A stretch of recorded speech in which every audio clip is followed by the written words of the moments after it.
Title: I attended the wedding of my son, whom I raised as a single father, but my nameplate said, "Low-educated fake dad." The bride's highly educated family burst out laughing, but when I tried to leave... Start. I sat at the wedding of my only son, the boy I raised with bare hands and sleepless nights. The music was loud, the hall golden with chandeliers, the scent of roses filling every corner. I should have been proud. Instead, my heart stopped when I looked at my nameplate. Low-educated fake dad.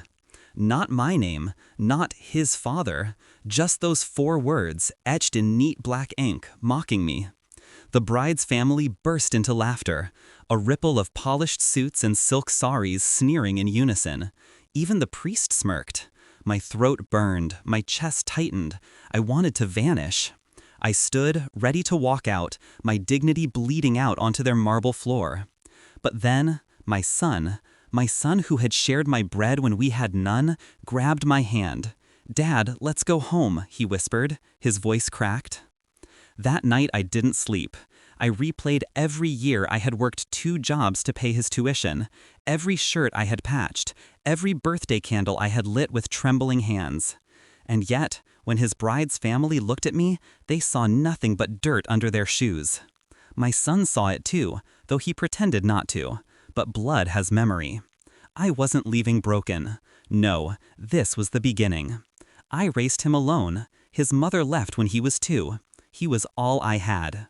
I taught him to ride a bike, to sharpen pencils, to respect people who worked with their hands. We used to eat on the floor when the table broke, and he never complained. He once told me, "Dad, when I grow up, I'll buy you a chair made of gold."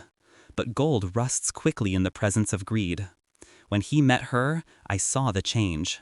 Her family was rich, educated, connected. She looked at me like I was a shadow creeping behind my son's success. I knew the day would come when they would try to erase me. I just didn't know my son would let them. I saw the first sign at their engagement. The seating card read only my son's name. Mine was missing. The bride's father shook my hand as if touching something sticky, and when I overheard them whispering, "He's nothing, not educated, just a construction worker," I knew what they would do. But the wedding humiliation was deliberate. The label, the laughter. It wasn't just disrespect, it was erasure. They wanted me erased from his life, from his story, from his legacy. I walked out of that hall not as a broken man, but as a man who had decided they would choke on the air they breathed so freely. I didn't shout, I didn't confront. That would have been weakness. Instead, I listened. I listened when they boasted of their company, her father's empire of steel contracts, her uncle's role on the board, their pride and clean finances. I listened to every careless brag at every dinner. People like them can't stop talking. I studied. I borrowed a suit, pretended to be invisible at their gatherings, and collected every crumb. Invoices, shady contractors, duplicate accounts. I worked construction all my life. I knew what fake steel and inflated bills looked like. They didn't. They were blind with arrogance. Every night, I gathered proof. Every morning, I hid it under my son's old textbooks, the ones he never opened again. And then, I moved.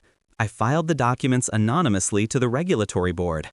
I leaked copies to the press, to rivals, to their investors. I gave whispers to the ears of men hungrier than them. And I waited. The first crack appeared 2 days after the wedding. A headline in the business section. Questionable practices in steel empire? By the 3rd day, shares plummeted. By the 5th, investigations froze their accounts. I didn't call. I didn't answer their desperate messages. But she called my son. 32 times. 32 missed calls lighting his phone like tiny alarms. I sat across from him as he stared at the screen, his face pale, his hands shaking. He looked at me finally, the boy who once promised me a golden chair. "Dad, what did you do?" I sipped my tea. "I taught you to stand on your own," I said quietly. "You chose to stand on their shoulders instead. Now, watch how fast they crumble." That night, the bride's family came to our door. Their suits were wrinkled, their faces drenched in sweat. They begged, they cursed, they offered me money. I said nothing. I only closed the door, slowly. until their voices were swallowed by the night. The empire collapsed within weeks. Factories shut down, properties seized. Their family name, once sharp as glass, was reduced to dust. And my son? He finally understood that loyalty can't be bought with degrees or gold. He sat beside me in silence, the silence of a man stripped of illusions. I don't regret it. Not one move, not one breath. They wanted to erase me, to brand me as fake.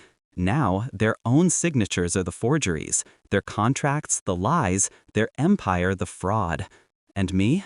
I'm still here, a simple man, a father, the one they underestimated. My revenge wasn't loud. It didn't need to be. It was patient, precise, inevitable. As I look at my son now, I say nothing, but in my heart, I whisper, "You should never have let them laugh at me."